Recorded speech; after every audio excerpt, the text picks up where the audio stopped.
Hi everyone, and welcome back to another episode on the Saucy Podcast. If you're new here, my name is Chloe, and here at the Saucy Podcast, we talk about everything in between life, career, dating, adulting as a Gen Z wannabe and a millennial. So today we're going to be talking about Singles Inferno Season 3. It has just wrapped up its season finale this past Tuesday, and I would say Season 3 is so wild, chaotic, and by far the most entertaining season. Many thanks to Gwan-hee, of course. Hate him, love him, but you just can't deny that he really carried the show. He was definitely the main character for like this season. And I guess the question is, why are all the girls into him? Like, what is, even the panelists was like saying like, what is up with him? Like, why are all the girls into him? Like, he has no reds. But honestly, I think it's just because he's tall, and it's just that simple. I think girls are just naturally attracted to like tall guys. Even if they show red flags, it just be like, but he's tall. So I'm telling you, height is really an advantage for guys, because his head would be like just poking up everywhere and flagging at you at every corner that you just can't miss. And also I think it's the fact that he's confident or overconfident. It's pretty goofy, and I guess that's why it makes people be attracted to him. I mean, just look at the other male participants like Ha-jeong or Gwan-hee. They are so good looking, but they didn't say anything that was memorable, so they don't get any like girls' attention. Why is Ha-jeong there? I feel like he is just there because his management pushed him to be there because he's an aspiring actor. Probably he has a girlfriend in real life, so he's not really doing anything. I don't know, but he's like just in the background all the time. Like I don't know, I don't think he's like even trying to go to paradise at all. And he keeps giving fake news to Gwan-hee, like how Hye-seon is into Gwan-hee. I don't even know how he got caught up with that idea. And like everybody's like watching can tell that Hye-seon is not into Gwan-hee and Gwan-hee is super into Seon. I don't know, like my god, his handsome face just can't help him at all. And honestly, don't get me started with his date with Ha-jeong at Paradise, because that was an awful date. Like, it was the weirdest thing ever. Like, I would leave if I was Ha-jeong. Like, he just went on talking about the weirdest shit on like how there's nothing to talk about, or like there's nothing to ask her because he just feels so comfortable with her that he feels like there's no need to even talk. So it's like, it tells me that this man isn't even trying at all. Like he's like, it's okay if you know. I felt like that was the kind, like there's no effort, and I think it's definitely a turn off. If he had stayed in Paradise the whole time, I would have understand why, but I think Ha-jeong was just such a sweet girl to bring him there, even though she knows that he's not into him at all. So yeah, I think he's really not trying to go to Paradise at all. And meanwhile, our Gwan-hee here is like chatting up every girl in the show. I would say that he took the show really seriously, and he really put in a lot of effort to find a girl that he really wants to date. And I think until the point that he kind of lost sense of himself, just like trying to keep up with the game, and like all the girls and some of the girls throwing themselves at him. And I think he didn't expect that he would actually find someone that he really liked, which was Hye-seon, or he didn't realize like how much he was into her. So for me, of course, I didn't like the way that he spoke at a lot of times, but I think he definitely redeemed himself at the last episode. And I'm ashamed to say that I have watched the bonfire crying scene so many times, because I felt that the emotions was really, really real there, and I don't think it can be scripted until that point. Yeah. So my theory on him is like, he is super vain, obviously, but he's so insecure at the same time. Like, he keeps wanting the girls to make a move on him and like confirm their attraction to him, like really like spelling it out for him, and only he would then do the same. It seems like any girl that likes him, he will like him back. But even so, I don't think he really likes them or put any effort to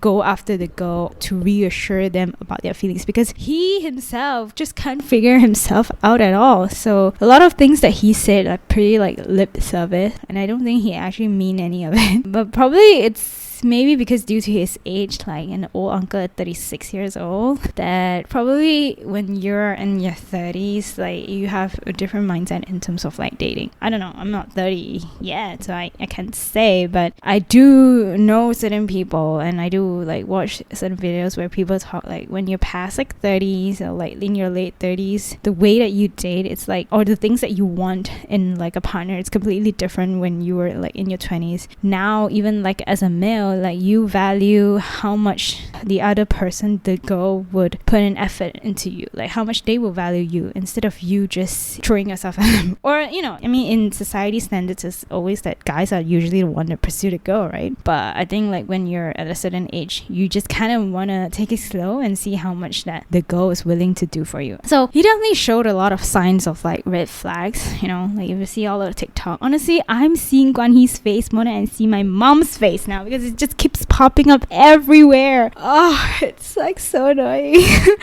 And his major red flag, I mean, the way that he would like gaslight the girls. He would say things like, oh, you're so different like when you were in paradise, I didn't know that this was a sight for you. I don't know, or I can't feel that you are actually interested in me, when in fact like all these girls are really not even beating around the bush at all, and tell him like exactly how much they like them, and or they're not going to change their mind, like meaning that they would choose him at the end. But he went on like comparing what each girls are doing and how much they express their affection towards him. But so to me, like that was such a turn off, and I think Hye-seon just gave it to him at the last episode. Like, look bro, I told you that I liked you and I wasn't going to change my mind. If like whatever that managing girl is going to say to you is enough to make you sway, then go to her. Like, I don't want to be with somebody who's not sure about their feelings. I thought I meant more to you, right? So that scene, I think, just made Hye-seon like the popular girl, the favorite girl. Like, what a boss, and like what a queen. She really like just ate and left no crumbs. And like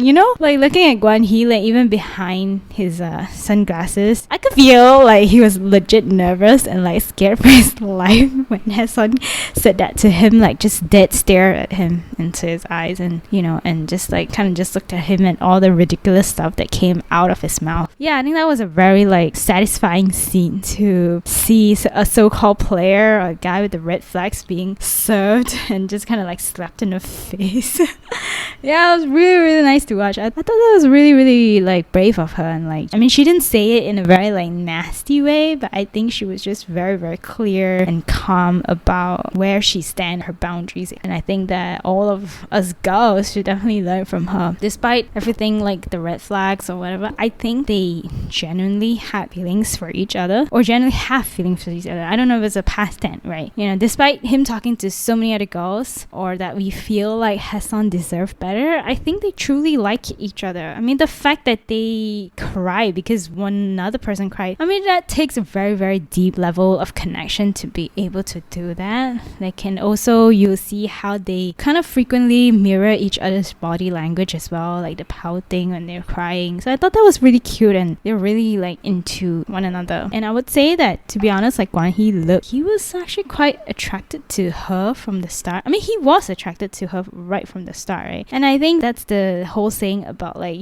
she fell first but he fell harder, and I think that just applies like 100%. You could see like through his demeanor that he's actually quite different when he's with Hye-seon compared to like the other girls. Like, he seemed more calm, more careful about things that he's doing, like his actions. He listens to her talk. He doesn't drink. Probably a huge sign to like, he doesn't want to mess up. He just want to, look good, and he's always on his mind. You get to see like how she's always asking like the other people like, oh, what is she up to? I wonder what she's okay. And there's this one particular scene, I think it was in episode 10, where he was like lying on his bed, like he had a talk with his bro on like how Minji is like close to his ideal type, but like Hye-seon is more like a wifey material, and just like very torn between like the two decisions. Then at that part, I think he was like lying in his bed, and then he just kind of like sigh and said her name, like, oh, Hye-seon.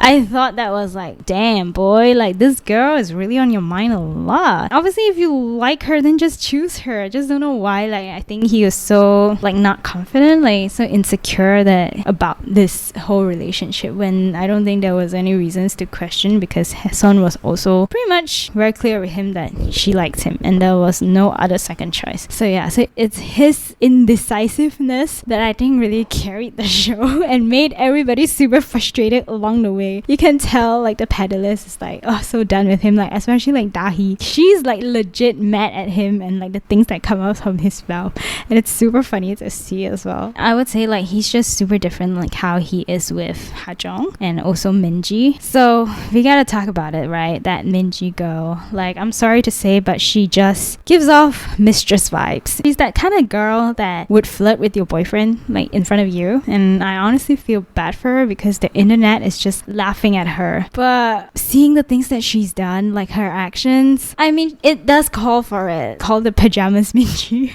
And also the infamous like helicopter scene. Like, not only did you do that annoying poking thing like one time, but she did it like twice. So like for context, right? Remember the scene Gwan-hee was with Hye-seon and Minji was with Mingyu, and then they were gonna go to paradise, and they sat together like behind in the helicopter. And even though she was like with her date, she just kept poking Gwan-hee to try to get his attention. And obviously Gwan-hee just brushed her off. I don't think it was rude or anything, but it's just like, what are you trying to do, girl? Like, what are you trying to achieve? It's super disrespectful, not only to your date, but also to Hye-seon, who was Gwan-hee's partner for that paradise trip. So I think I can speak for all girls that was just giving the ick. Like, it is bad. And she did it again when they returned from their paradise trip back to Inferno. And oh, girl, stop it. It is not cute. It is really not cute. And how she would like try to flirt and everything, and she cried just because he ignored her. I mean, you only met that guy like 2 days. I don't know, it's so dramatic. Can you imagine like actually being in a relationship with her? I don't know, it might be a roller coaster, right? Maybe the guys like it, but this is definitely not the kind of girl that, you know, we want to be friends with. And her whole like cutesy voice on like how she talks is like, it's annoying. I don't know, I hate it. I literally like just try to skip all her scenes, yeah, because it's just so bad.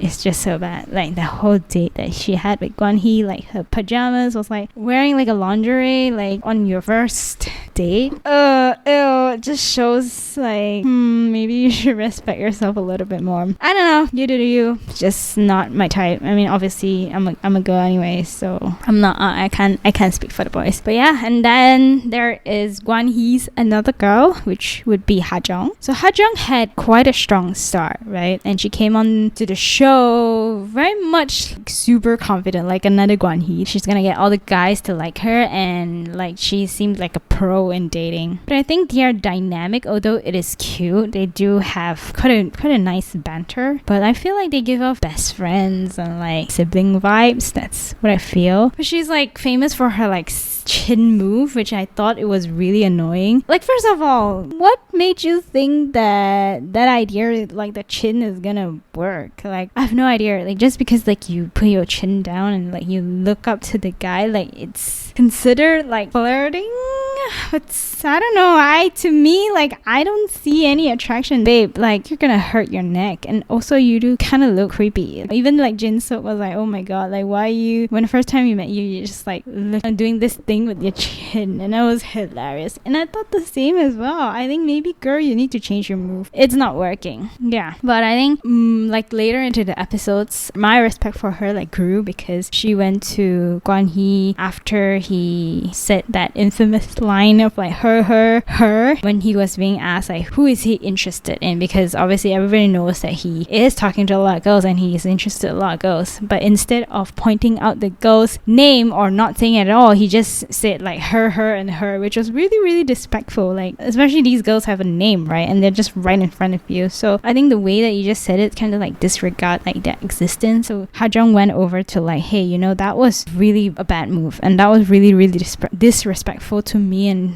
the girls. So for me, like during that scene, I was like, damn, girl, you tell him, girl, like that's the way it is. But she proceeded to apologize to him afterwards, saying that, oh, we shouldn't be so harsh on you. But I think he deserves every part of it, and like it's good that somebody let him know so that he doesn't continue to be a prick like that. But I don't know why, just after she apologized, then I think she told him that she likes him. And then I was like, oh damn, like that man not nothing. I felt like it would be better if she didn't apologize at all, because I think whatever that she said is valid and he deserved to listen to that. But if you like him, you like him, like that's fine, right? But just don't go and withdraw like your word. I thought that was not like super cute. Yeah, maybe she got a little bit desperate about like wanting the guy. I don't know. But yeah, I thought that, and Gwan-hee obviously being called out and like scolded in this sense, obviously didn't had any interactions with her anymore. I think her feelings for her just completely like shut it down. So she was out from the game.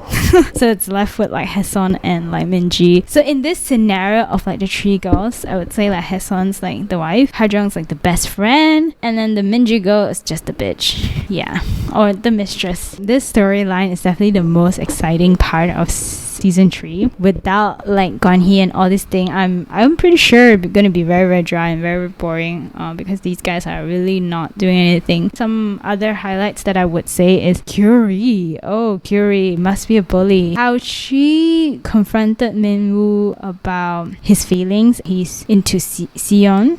I hope I pronounced her name correctly. And then she just kind of lost it, like completely lost it. I think she hasn't been rejected before in her life, but she completely lost the words that she used. It's like, oh, I told you to stay put. Why didn't you stay put? Oh, I don't like disobedient boys. Come on, you're like talking to your dog or something. It was really inappropriate, and like Min-woo did not deserve to be spoken to like this. Yeah. And even though like he's the baby of the group, I think he showed the most maturity, to be honest. Like how she put Seo-eun aside and just like reassure her that even after the talk with Gyuri, like nothing is gonna change. Like it's you for me. Yeah. And I thought that was super cute. And seeing how they never even like went to paradise together, they are just basically like dating in an inferno and like finding opportunity to be closer to each other. I think that's why the bond is like super strong, right? The two of them are just like very, very pure kind of people, and very, very looks wise, like super innocent. And initially I thought Min-woo was like not like he's good looking, like he has a nice body, he's very, very tall, but he was just quite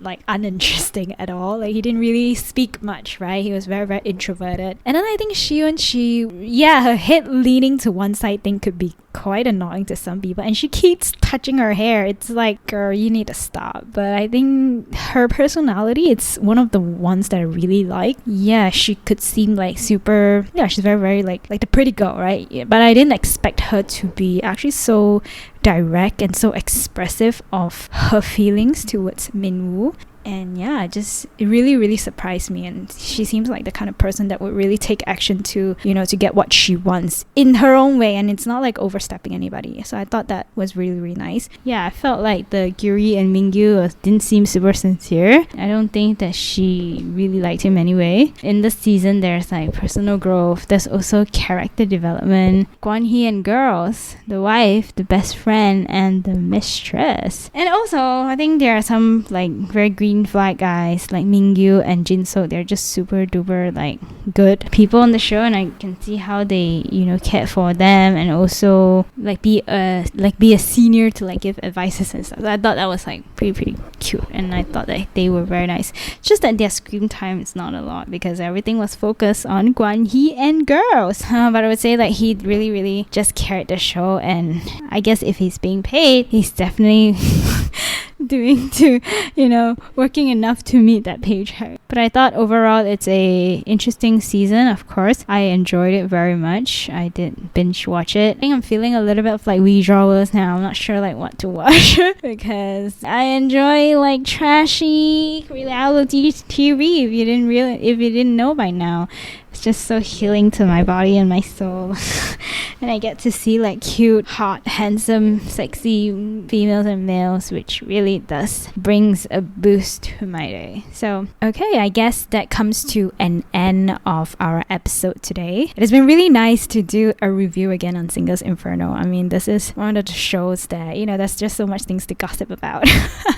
Yeah, I mean, there's nothing nourishing about the content of the show, but it's just entertaining, right? And I think we need some entertainment in our lives. So let me know what you guys think about this season. What are your thoughts on like Gwan-hee and girls, or probably the other couples as well, or any interesting things that you guys want to share about? You can just DM me at _the Saucy Podcast _ on our Instagram. If you'd like to see more of our updates and also our new episodes or our past past episodes, just follow, like, and subscribe to our channel, and I will see you guys the next time. Bye!